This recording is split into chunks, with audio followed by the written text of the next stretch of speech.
Hay momentos en la vida en los que todo parece ir en dirección contraria a lo que esperábamos. Oramos por una cosa y sucede otra. Creemos haber entendido el camino, pero de pronto ese camino desaparece. Hay temporadas en la vida que Dios parece guardar silencio y entonces surge una pregunta inevitable. ¿Dónde está Dios cuando no entiendo o cuando no entendemos lo que está pasando? La historia de José nace dentro de esa pregunta. No es solamente la historia de un joven que tuvo sueños y terminó gobernando Egipto. Es la historia de un hombre que tuvo que aprender que la presencia de Dios no siempre se reconoce por las circunstancias. A veces Dios estaba más cerca, precisamente cuando José parecía estar más alejado de todo lo que había soñado. Para encontrar el comienzo de esta historia, tenemos que regresar a Canaán. José tenía 17 años, era hijo de Jacob y de Raquel. Su familia no era una familia sencilla. Estaba llena de tensión, rivalidades entre hermanos, heridas antiguas. Había relaciones complicadas. Jacob había amado profundamente a Raquel y José, como hijo de aquella mujer, ocupaba un lugar especial en el corazón de Jacob. Génesis, en su narración, no intenta esconder ese sentimiento que Jacob tenía hacia su hijo José. Jacob amaba a José más que a sus otros hijos, y ese amor de preferencia se hizo visible. Jacob le entregó una túnica especial. Durante mucho tiempo se ha hablado de ella como una túnica de muchos colores. Sin embargo, la expresión hebrea no nos permite saber con absoluta seguridad exactamente cómo era aquella prenda. Lo importante para la historia no es su color o sus colores. Lo importante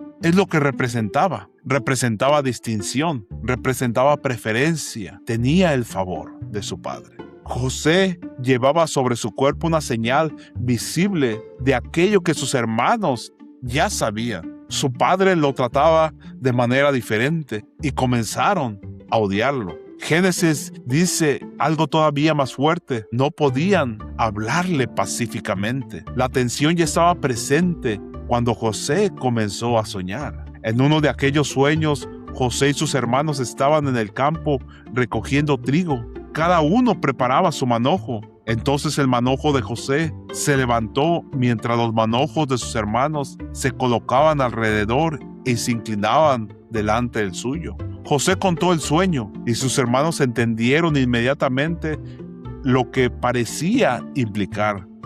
¿Vas a reinar sobre nosotros? ¿Vas a dominarnos? Y el resentimiento aumentó. Después José tuvo otro sueño. Esta vez era el sol y la luna y 11 estrellas los que se inclinaban delante de él. También contó ese sueño. Incluso Jacob reaccionó, pero el texto dice que su padre guardó aquellas palabras. José tenía 17 años, tenía sueños acerca de su futuro, pero todavía no sabía nada acerca del camino que lo conduciría hasta llegar a ellos. Ahí encontramos una de las primeras ironías de su historia. José vio la exaltación, pero Dios no le mostró la humillación que vendría antes. Vio sus hermanos inclinarse, pero no vio el pozo, no vio la esclavitud, no vio las acusaciones, no miró la prisión. El sueño mostraba algo verdadero, pero no mostraba todo. Y quizás ahí comienza nuestra dificultad para comprender la providencia. Nosotros queremos conocer no solamente el destino, queremos conocer también la ruta que vamos a transitar para llegar a nuestro destino. José recibió una promesa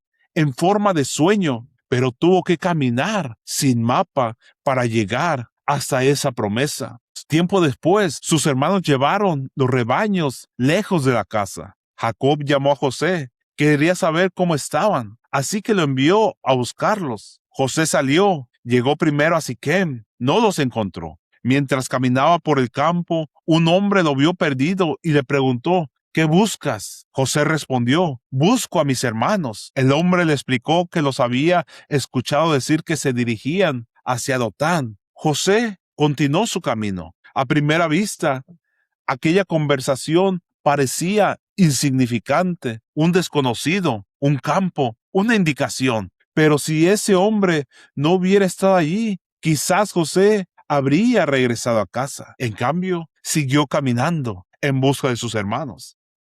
Y cada paso que él daba lo acercaba al acontecimiento que cambiaría su vida por completo. Sus hermanos lo vieron desde lejos. José todavía no había llegado. Todavía no podía escuchar sus voces, pero ellos ya estaban hablando acerca de él. He aquí viene el soñador. La expresión está cargada de desprecio. El soñador. Aquel muchacho que hablaba de un futuro en el que ellos se inclinarían ante él. Entonces surge una propuesta: matémoslo, arrojémoslo en una cisterna, después diremos que una bestia lo devoró y entonces veremos qué será de sus sueños. Aquella última frase es profundamente importante. Ellos no solamente querían deshacerse de José, querían destruir aquello que representaba. Querían ver qué ocurría con sus sueños. Querían saber qué iba a pasar con sus sueños. Pero lo que todavía no entendían era que podían controlar lo que le hacían a José, mas no podían controlar lo que Dios haría con ellos. Rubén intervino. No quería que lo mataran. Sugirió arrojarlo dentro de una cisterna. Su intención era regresar después, rescatarlo y devolverlo a su padre. Cuando José llegó, lo tomaron, le quitaron las túnicas. Aquella prenda que simbolizaba el favor de su padre terminó ahora en manos de quienes lo odiaban. Pues lo arrojaron dentro de la cisterna. Génesis añade una frase sencilla: la cisterna estaba vacía, no había en ella agua. Podemos imaginar la caída, la tierra, las piedras, el eco de las voces desde arriba. José estaba atrapado, pero todavía estaba vivo.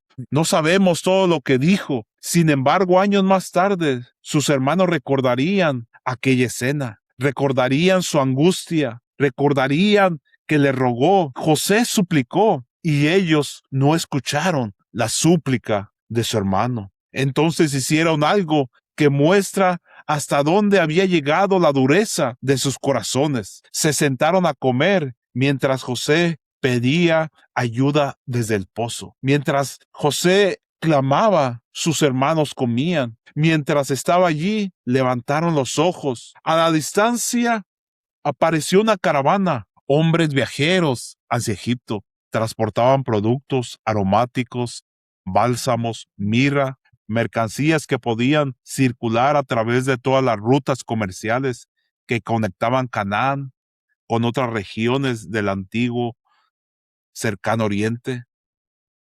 Judá observó la caravana y propuso una alternativa. ¿Por qué matarlo? Podían venderlo. De esa manera José desaparecería de sus vidas y ellos además obtendrían una ganancia. Lo sacaron del pozo. Quizás durante algunos segundos José creyó que Rubén había conseguido convencerlos. Quizás sintió alivio que sus hermanos lo sacaban de la cisterna. Pero en un momento él comprendió. No lo estaban rescatando, lo estaban vendiendo. 20 piezas de plata. Ese fue el precio. José dejó de ser simplemente el hermano, dejó de ser simplemente el hijo, ahora era mercancía. La caravana comenzó a moverse hacia el sur, rumbo a Egipto. Podemos imaginar cómo el paisaje familiar fue quedando atrás. La tierra de su padre, los lugares que él conocía, las tiendas, los rebaños, el idioma, su familia, todo quedó atrás. Todo comenzó a quedarse a una distancia. José había salido de casa con una tarea sencilla, simplemente ir y buscar a sus hermanos. Pero ahora viajaba hacia una nación extranjera como un esclavo. Sus hermanos, mientras tanto, necesitaban explicar la ausencia. Tomaron la túnica, tomaron un animal, la machacaron con sangre y la enviaron a Jacob. No dijeron directamente: José está muerto. No fue necesario. Le preguntaron: ¿reconoces ahora si es la túnica de tu hijo? Jacob la reconoció y llegó exactamente a la conclusión que ellos esperaban. Una bestia lo había devorado. José estaba muerto. Jacob rasgó sus vestidos, guardó luto. Sus hijos intentaron consolarlo. La escena contiene una ironía dolorosa. Los hombres responsables de la desaparición de José ahora estaban viendo a su padre llorar por él. Jacob creía que José estaba muerto, pero José estaba vivo, lejos, en camino a Egipto. Y aquí la historia cambia completamente de escenario. Ahora nos vamos hasta Egipto, una de las civilizaciones más importantes del mundo antiguo, una tierra cuya vida estaba profundamente ligada al Nilo, el río que permitía agricultura, transporte, asentamientos a gran escala. Era una sociedad organizada, tenían administración, había funcionarios, tenían escribas, tenían templos, tenían un ejército, tenían el palacio, había comercio en la ciudad.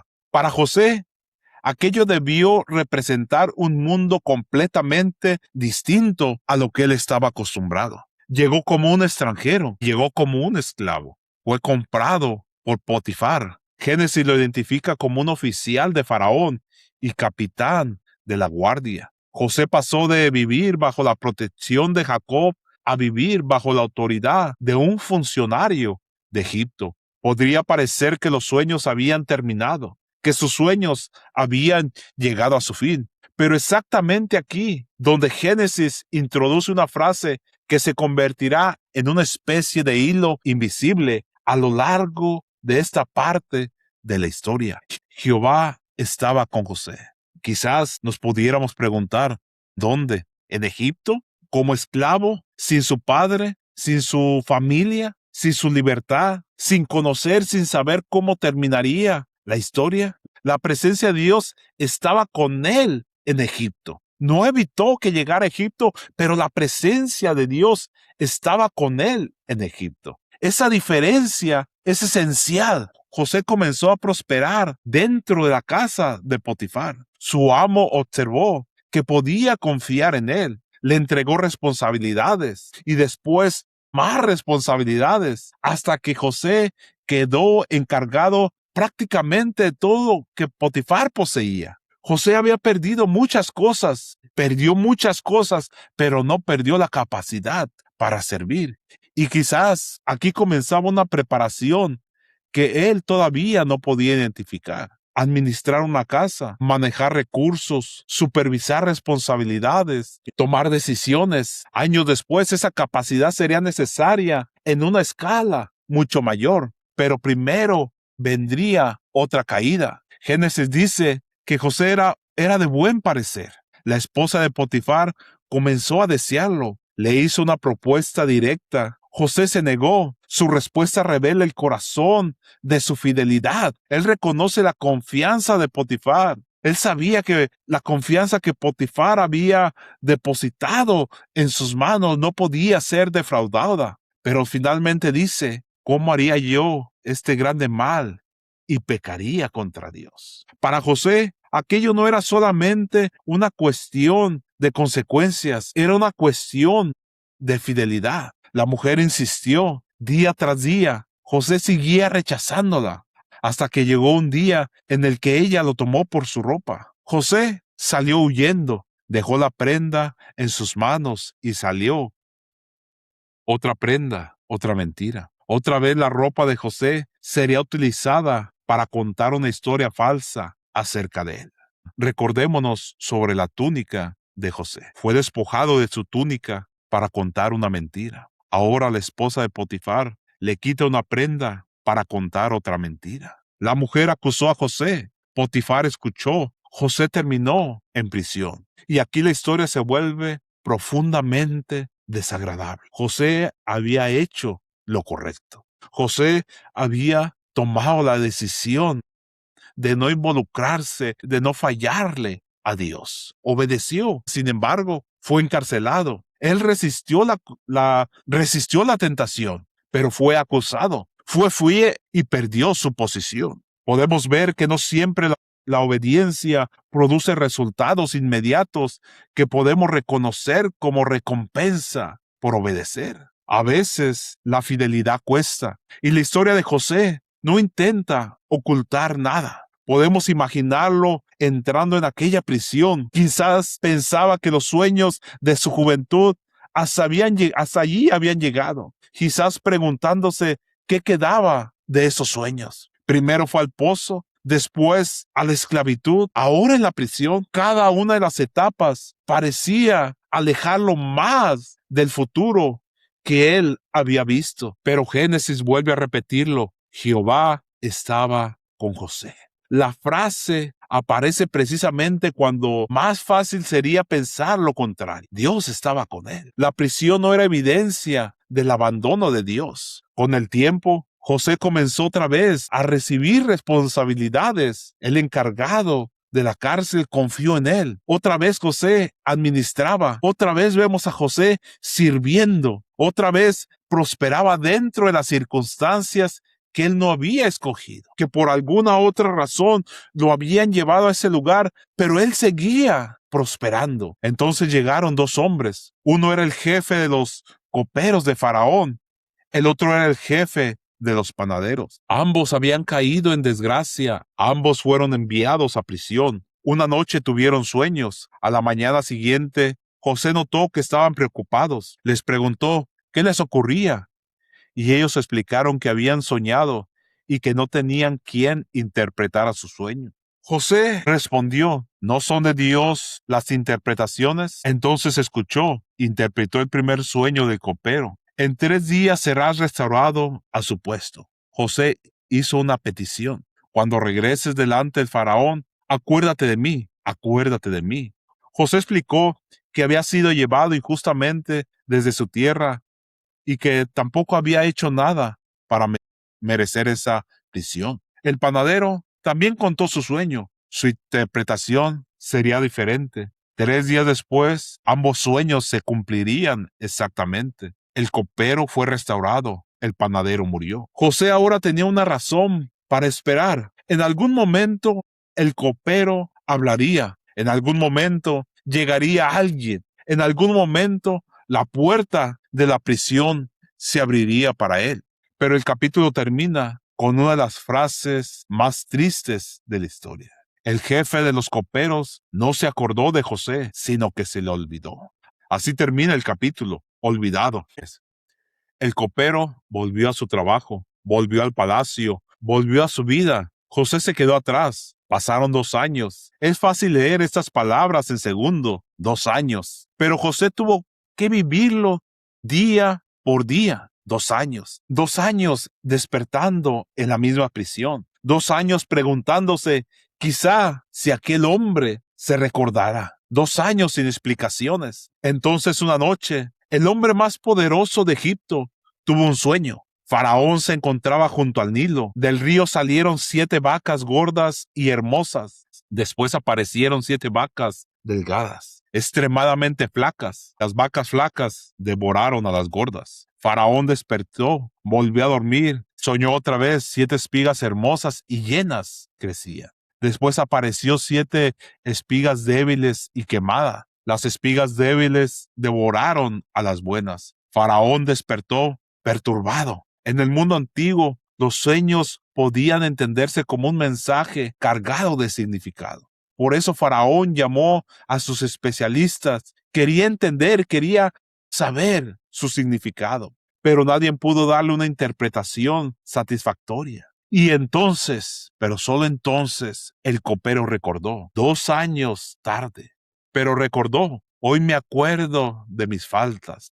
Y habló de José, aquel joven hebreo, aquel prisionero, aquel hombre que había interpretado correctamente los sueños. Faraón mandó llamarlo. Imagínese aquella mañana, José se despierta como todos los días, como un prisionero. Nada sabe, no sabe que durante la noche Faraón soñó. No sabe que dentro del palacio alguien finalmente acaba de recordar su nombre. No sabe que las puertas que habían permanecido cerradas durante años están a punto de abrirse. Un mensajero llega. Faraón quiere verte. Rápidamente sale de la prisión, afeita, cambia sus vestiduras y es llevado delante del rey.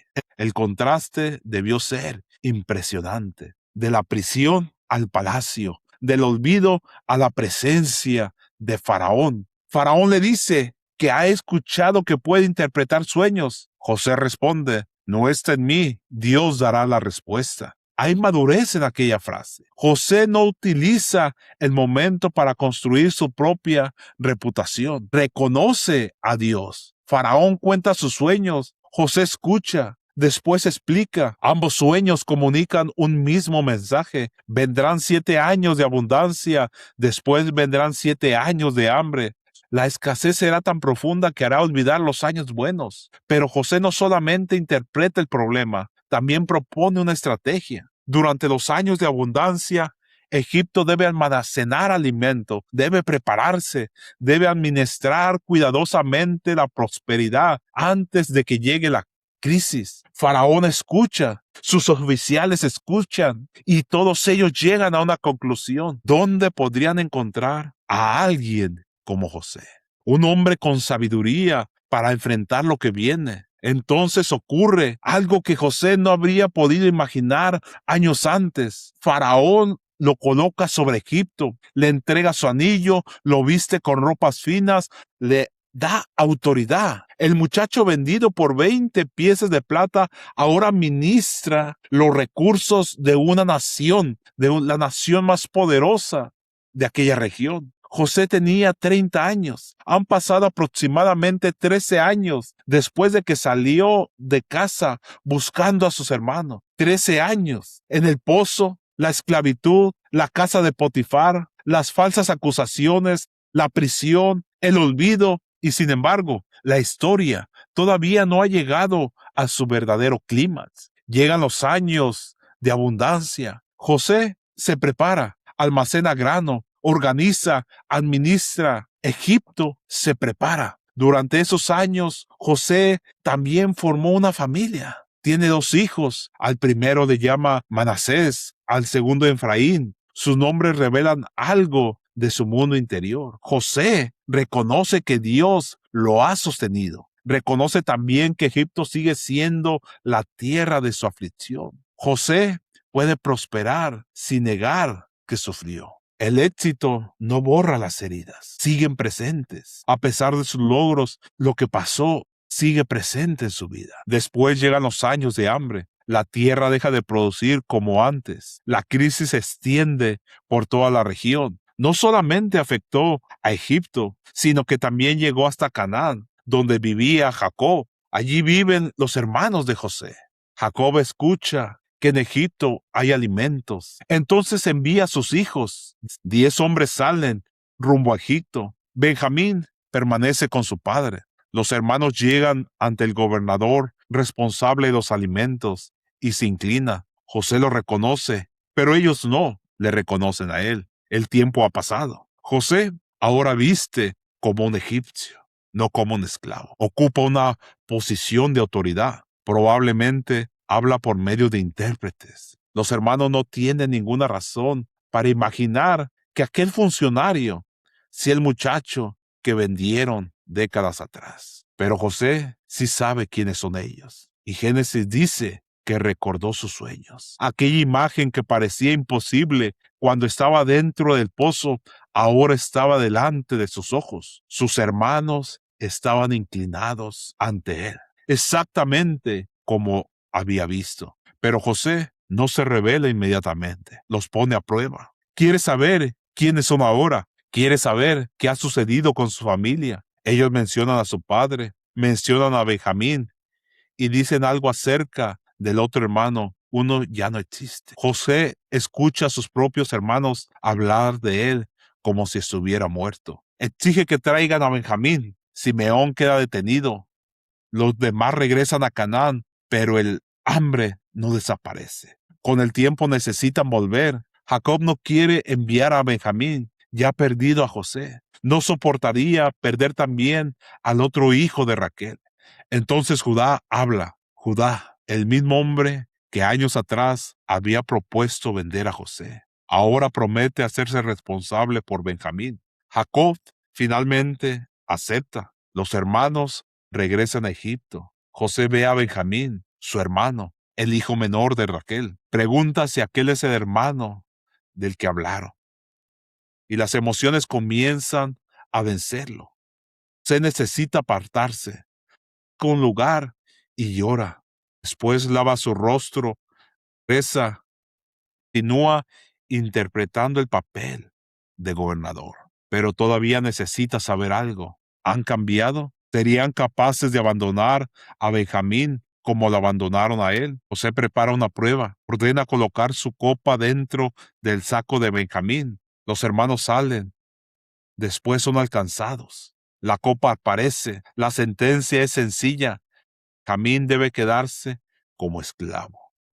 Entonces Judá da un paso al frente, habla acerca de su padre, habla del dolor que ya ha sufrido, acerca del amor de Jacob por Benjamín, y finalmente se ofrece. Él se queda como esclavo. Benjamín puede regresar. El hombre que años atrás había vendido a su hermano, ahora estaba dispuesto a perder su propia libertad para salvar al otro. Y José escucha, ya no puede contenerse. Ordena que todos los egipcios salgan. La habitación queda únicamente con él y sus hermanos. José comienza a llorar delante de ellos. Llora tan fuerte que otros pueden escuchar desde afuera. Y entonces dice, yo soy José. Nada podría haber preparado a sus hermanos para aquellas palabras. Yo soy José. El hombre delante de ellos no era simplemente el gobernador de Egipto, era el hermano que ellos habían vendido, el muchacho del pozo, el joven que rogaba, que clamaba por ayuda, mas ellos lo abandonaron. José pregunta, ¿vive aún mi padre? Ellos no pueden responder, están aterrados y con razón. Ahora se encuentran delante de José y José tiene poder, podría encarcelarlos, podría castigarlos, podría hacer con ellos mucho más de lo que ellos hicieron con él. Pero José les pide que se acerquen. Yo soy José, vuestro hermano, el que vendiste para Egipto. Observemos que José no reescribe el pasado, no dice que no ocurrió, no niega la traición, no minimiza lo pasado, lo que sucedió. Ustedes me vendieron, eso fue real. Pero entonces añade otra realidad.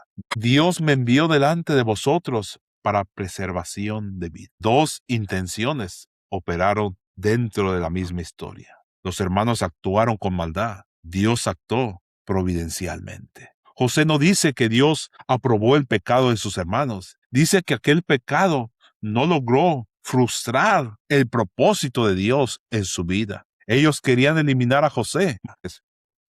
Sin saberlo, lo colocaron en el camino que lo llevaría precisamente al lugar desde donde un día podría salvarles la vida. La historia no termina con venganza, termina con provisión. José envía por Jacob. La noticia viaja de regreso. José está vivo. Jacob casi no puede creerlo. Durante años había llorado a su hijo muerto. Ahora descubre que está vivo. Y más aún, es gobernador de Egipto. Jacob viaja, José sale a recibirlo y después de décadas, padre e hijo vuelven a verse. José abraza a Jacob, llora. Hay momentos en la historia que no necesitan demasiada explicación. Este es uno de ellos. Un padre que creyó muerto a su hijo. Un hijo que quizás nunca supo si volvería a ver a su padre. Ahora están juntos. La familia se establece en Egipto.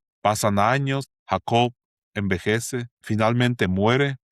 Y entonces surge nuevamente el miedo entre los hermanos. Quizá José solamente había esperado mientras su padre estuviera vivo. Quizás ahora buscaría venganza. Se presentan delante de él, se inclinan otra vez y José dice, no temáis. Después pronunció una de las frases más importantes del Génesis. Vosotros pensasteis mal contra mí, mas Dios lo encaminó en bien. Ahí encontramos la interpretación final de José sobre su propia historia. No fue ingenuo lo que hicieron estuvo mal. Él lo llama mal, pero el mal no tuvo la última palabra. Dios lo encaminó a bien. José ahora podía mirar hacia atrás, podía mirar el pozo, podía mirar la caravana, podía mirar la casa de Potifar, podía mirar la cárcel, la prisión, podía recordar al copero que lo olvidó, podía recordar cada año de espera y ahora podía ver conexiones que antes eran invisibles. No porque cada cosa que ocurrió fuera buena, sino porque Dios fue capaz de conducir la historia hacia un propósito bueno, aún a través de acciones humanas malas. Esa es la providencia. No significa que no sufriremos, no significa que no seremos tratados injustamente, no significa que siempre entenderemos lo que Dios está haciendo mientras ocurre. Significa que Dios no pierde el control de la historia. Y hay algo todavía aún más grande. Dios no estaba simplemente preservando a José, estaba preservando la familia de Jacob, la familia de Israel, la familia portadora de las promesas hechas a Abraham. José formó parte de una historia que comienza mucho más antes que él. Dios había prometido una descendencia, prometido un pueblo, había prometido bendición y ahora una hambruna amenazaba a aquella familia. Pero antes de que llegara el hambre, José ya estaba en Egipto. Antes que sus hermanos necesitaran alimento, Dios había colocado allí a quien administraría ese alimento. Usted solamente comprendió esa realidad después. Y esa quizás sea una de las lecciones más humanas de la historia. Hay cosas que solamente entendemos mirando hacia atrás. José no podía mirar hacia adelante desde el pozo y ver el palacio. No podía mirar desde la prisión y ver a Faraón. No podía mirar desde los años del olvido y saber que una mañana cambiaría todo. Tuvo que vivir un capítulo a la vez. Nosotros tenemos una ventaja. Tenemos Génesis completo. Podemos leer Génesis 37 sabiendo lo que ocurre en Génesis 50. José no podía hacer eso. Cuando estaba en el capítulo 39 de su vida, no podía leer el capítulo 41. Cuando estaba dentro de la prisión, no podía avanzar unas páginas para saber que todo saldría bien. Nosotros tampoco podemos hacerlo con nuestra propia historia. Vivimos dentro de capítulos incompletos. Por eso la fe no consiste en conocer todos los detalles, consiste en confiar en Dios cuando todavía no conocemos el final. José vivió muchos años más. Finalmente llegó el momento de su muerte. Tenía 110 años, pero antes de morir dijo algo extraordinario. Dios ciertamente visitará a su pueblo. Los sacará de Egipto, los llevará a la tierra que había prometido a Abraham, Isaac y a Jacob. José hizo jurar a los hijos de Israel que cuando aquel día llegara, llevarían también sus huesos. José había vivido gran parte de su vida en Egipto. Había servido a Egipto. Había alcanzado poder en Egipto. Había formado una familia en Egipto. Pero su esperanza final no estaba en Egipto. Estaba en la promesa de Dios. José murió, fue embalsamado. Y Génesis termina con una imagen inesperada. Un ataúd en Egipto. Así termina el primer libro de la Biblia. No termina con todas las promesas cumplidas. Termina esperando un ataúd, una promesa, un pueblo que todavía tendrá que salir de Egipto. La historia continúa. Y quizás esa sea la forma perfecta de terminar también la historia de José. Porque toda su vida estuvo marcada por la espera. Esperó después de los años. Esperó dentro del pozo. Esperó en la casa de Potifar. Esperó en la prisión. Esperó después del olvido.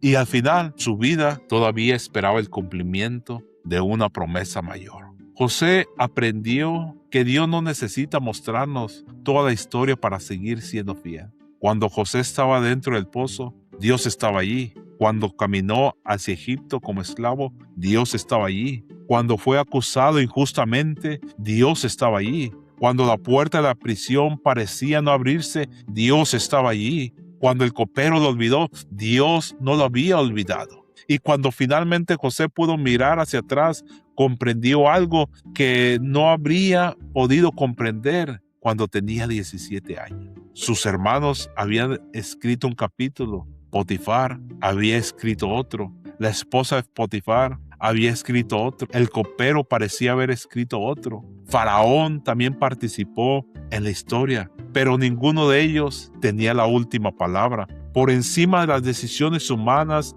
heridas, injusticias, circunstancias que parecían desconectadas, Dios seguía escribiendo la historia de José. Y quizás hoy alguien esté viviendo precisamente uno de esos capítulos en su propia vida. Un capítulo que todavía no tiene explicaciones, uno que parece no tener sentido, uno en el que los sueños, las realidades parecen estar caminando en dirección contraria, diferente. La historia de José no promete que mañana todo cambiará, no promete que cada sufrimiento tendrá una explicación inmediata, pero sí nos recuerda esto: el hecho de que no podamos ver lo que Dios está haciendo no significa que Dios haya dejado de obrar. No significa que Dios nos haya abandonado. Algunas veces solamente comprendemos la providencia cuando miramos hacia atrás. José miró hacia atrás, vio el pozo, vio la prisión, vio las heridas, pero también vio la mano de Dios. Vosotros pensasteis mal contra mí, mas Dios lo encaminó a bien. Quizás después de todo esto, esa sea la frase que mejor resume la vida de José. No fue simplemente el hombre que llegó del pozo al palacio, fue el hombre que descubrió que Dios había estado presente en ambos lugares, tanto en el pozo como en el palacio. Mi nombre es Diego Camarillo y les agradezco por acompañarme en este episodio. Dios les bendiga.